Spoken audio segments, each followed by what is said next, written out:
Hello. Hi friends. My name is Arpit and welcome to our channel. आज के हमारे video बनाने का पर्पज़ है हम अपना एक्सपीरियंस शेयर करना चाहते हैं। आजकल हम हर जगह देख रहे हैं कि कोविड के केसेस बहुत बढ़ रहे हैं और बहुत ही एग्रेसिवली स्प्रेड हो रहा है लोगों में ये। तो हम लोग हमारा कोविड का एक्सपीरियंस शेयर करना चाहते हैं।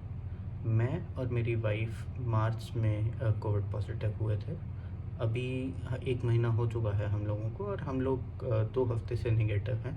हमें कोई सच साइड इफ़ेक्ट्स नहीं है और हम लोग अपना नॉर्मल रूटीन लाइफ जी रहे हैं। तो मैं बस ये उम्मीद करता हूँ कि ये वीडियो देख के अगर आप कोविड पॉजिटिव हैं या आपके किसी फैमिली मेम्बर हैं जिनको कोरोना हो गया है, तो आप उनकी थोड़ी हेल्प कर पाएँ इस वीडियो के थ्रू।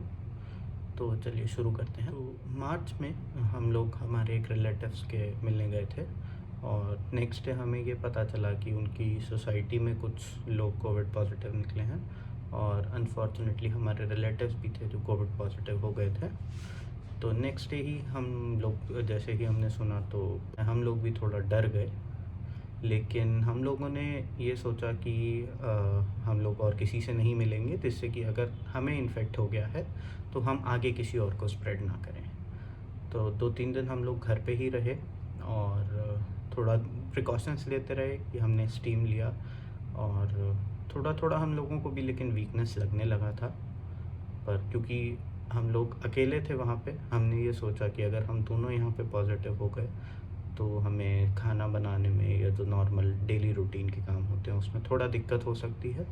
तो हम लोग सबसे पहले घर आ गए और हमने ये डिसाइड किया कि हम अपने प्राइवेट व्हीकल से आएँगे, जिससे कि हम बाकी किसी के कॉन्टैक्ट में ना आएँ। तो हम लोग अपने घर से निकल के अपने होम टाउन आए और होम टाउन आके भी सबसे पहले हमने अपना आरटी-पीसीआर टेस्ट करवाया और हम अपने सीधा रूम में चले गए। हमने पेरेंट्स से भी बोला कि जब तक हमारी कोविड रिपोर्ट नहीं आ जाती है, तब तक आप लोग भी हमसे ना मिलें तो बेटर है। फिर नेक्स्ट डे मेरी वाइफ़ की रिपोर्ट पॉजिटिव आई बट मेरी नेगेटिव आई थी रिपोर्ट। तो मेरी वाइफ़ आइसोलेट हो गई और हमने उनका ट्रीटमेंट स्टार्ट किया डॉक्टर को कंसल्ट करके। अब स्टार्टिंग में उनको थोड़ा बॉडी पेन, वीकनेस चालू हुआ था। उसके बाद जैसे ही दिन आगे बीतता था, तो उनको एक बार फ़ीवर आता था, बट क्योंकि उनकी पैरासिटामॉल स्टार्ट हो गई थी, तो शायद फ़ीवर थोड़ी देर में उतर जाता था, बट वीकनेस बहुत ज़्यादा आ रही थी बॉडी में। डॉक्टर से कंसल्ट किया, उनको सिम्पटम्स बताए, तो वो बोले कि ठीक है, सब नॉर्मल है। वीकनेस भी आती है, फ़ीवर भी होता है, किसी-किसी को सर्दी-खाँसी भी होती है और उनको स्मेल भी नहीं आ रही थी। तो आइसोलेटेड थीं, उनकी दवाइयाँ चल रही थीं, स्टीम ले रही थीं, नेबुलाइज़ेशन कर रही थीं। तो 2-3 दिन उनको इतनी बॉडी में वीकनेस थी कि अगर वो नॉर्मल से काम भी करती थी, जैसे बाथरूम जाना या ब्रश करना या नहाना, तो वो उतने में ही थक जाते थे और आके सो जाते थे।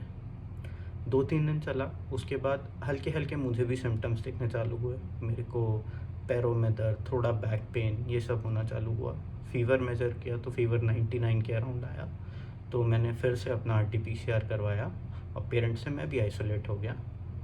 बट क्योंकि उस समय आरटी-पीसीआर के रिज़ल्ट आने में थोड़ा टाइम लग रहा था, तो मैंने रैपिड एंटीजन टेस्ट भी करवाया, जिससे कि मुझे इंस्टेंट रिपोर्ट मिल जाए और वो रिपोर्ट पॉज़िटिव आई। तो अब क्योंकि मैं और मेरी वाइफ़ दोनों पॉज़िटिव थे, हम दोनों एक रूम में हो गए जिससे कि दोनों एक दूसरे का ध्यान रख सकें और कुछ भी अगर दिक्कत होती है तो एटलीस्ट हम दोनों लोग तो थे जो एक दूसरे को सँभाल सकते थे। क्योंकि मेरी वाइफ़ का 4th-5th डे तब तक हो चुका था, तो वो थोड़ा स्टेबलाइज़ हो गई थी। वीकनेस अभी भी थी बट मैनेजेबल थी और फ़ीवर उतना नहीं आता था जितना स्टार्टिंग के 3 डेज़ में आया। बट क्योंकि मेरी स्टार्टिंग थी तो मेरे को थोड़ी वीकनेस ज़्यादा थी और फ़ीवर भी आ रहा था। तो हम लोग दोनों रेगुलरली दवाइयाँ ले रहे थे, स्टीम ले रहे थे और नेबुलाइज़ेशन कर रहे थे और ये कोशिश करते कि ज़्यादा से ज़्यादा रेस्ट करें, एक्सर्शन ना करें बॉडी का, जिससे कि आगे कुछ कॉम्प्लिकेशंस हों। थोड़े दिन बाद चल के मेरी वाइफ़ को थोड़ा सर्दी-ज़ुकाम हुआ और हमें लगा कि ऐसा ना हो कि कोविड अब स्प्रेड हो रहा हो, स्टार्टिंग में उतना ना हुआ हो। तो हमने डॉक्टर से कंसल्ट किया, हमने उनसे ये पूछा कि क्या सीटी स्कैन करवाने की ज़रूरत है? क्योंकि सब जगह से यही सुनते हैं कि कोविड हुआ तो वो लंग्स में अगर स्प्रेड हो जाएगा तो वो आपके लिए नुकसान हो सकता है। बट डॉक्टर्स ने हमें ये एडवाइस किया कि अगर आपका ऑक्सीजन सैचुरेशन लेवल 95 तक मेंटेन हो रहा है और आपका सांस नहीं फूल रहा है नॉर्मल काम करने में, तो आपको सीटी स्कैन की फ़िलहाल कोई ज़रूरत नहीं है। इसमें आप जल्दी ना करें। ऐसा ना हो कि आप अभी करवा लें और फिर 2-3 दिन बाद अगर ज़रूरत पड़े तब आप ये सोचें कि अरे नहीं यार, अभी तो करवाया था, फिर से करवा के क्या करें। तो हमें डॉक्टर्स ने यही एडवाइस किया कि सीटी स्कैन मोस्ट केसेस में ज़रूरत तभी पड़ती है जब ऑक्सीजन लेवल्स ड्रॉप होते हैं। तो वाइफ़ को मेडिसिन्स 1-2 और दी गई सर्दी ज़ुकाम की, उससे उनको 1-2 दिन बाद आराम मिला। और इतने में क्योंकि मेरे 5-6 डेज़ हो गए थे, तो मेरे को थोड़ी खांसी स्टार्ट हुई और फिर से हमने डॉक्टर्स से वही कंसल्ट किया कि खांसी हो रही है, थोड़ा चेस्ट में बलगम और कंजेशन लग रहा था। डॉक्टर्स ने हमें यही एडवाइस किया कि अगर आपको कंजेशन हो रहा है बट वो बाहर निकल रहा है तो that is a good sign, उसकी आप चिंता ना करें। तो उसके लिए भी मुझे एक दवाई दी गई और हम लोगों ने मेडिसिन्स कंटिन्यू करे, नेबुलाइजेशन कंटिन्यू किया और स्टीम कंटिन्यू किया। तो इससे हम लोगों को आराम होना स्टार्ट हुआ और अराउंड 10 दिन बाद हमारी दवाइयाँ बंद हो गई।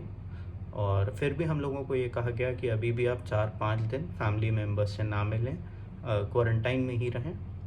तो हम दोनों क्वारंटाइन में ही थे और सिर्फ अब नेबुलाइजेशन और स्टीम ले रहे थे। लेकिन फिर 1-2 दिन बाद ये हुआ कि वाइफ़ को फ़ीवर आया। तो फिर से हमने डॉक्टर से कंसल्ट किया कि ये फ़ीवर क्यों आ रहा है। तो वो ये बोले कि किसी-किसी केस में फ़ीवर वापस से आ जाता है, आप इतने दिन दवाइयाँ लेते हैं, तो ऐसा होता है कि जब दवाइयाँ बंद होती हैं उसके 1-2 दिन बाद फ़ीवर हल्का-सा रिपीट हो जाता है। तो उसके लिए नॉर्मल पैरासिटामोल हमें फिर से दिया गया और 2-3 दिन बाद वो फ़ीवर भी नहीं आया।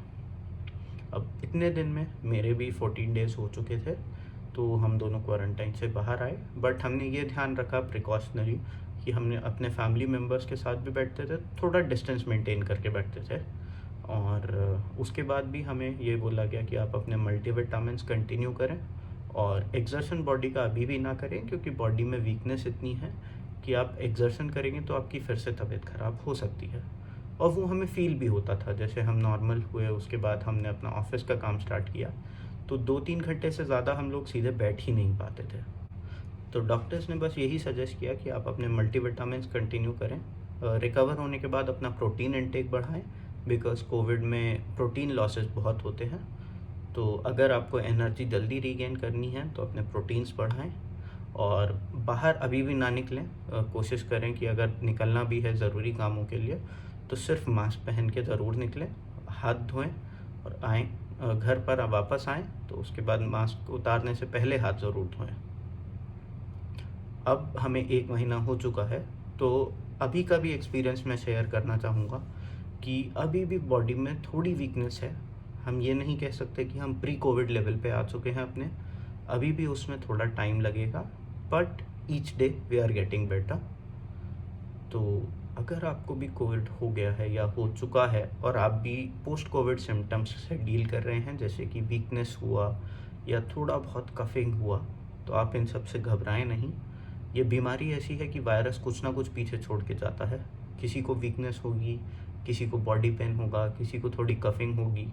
बट अगर कुछ ज़्यादा सीरियस होता है तो अपने डॉक्टर से ज़रूर कंसल्ट करें।